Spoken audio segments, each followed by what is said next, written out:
সুখের চাবি হাতে নিয়ে দুঃখের সাথে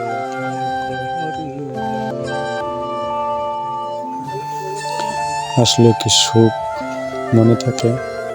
কখনো কেউ সুখ কোনোদিন মনে রাখতে পারে না।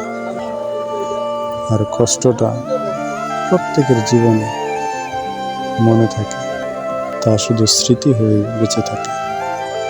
কষ্টের দিন খুব দেরিতে যায়, সুখের দিন সহজে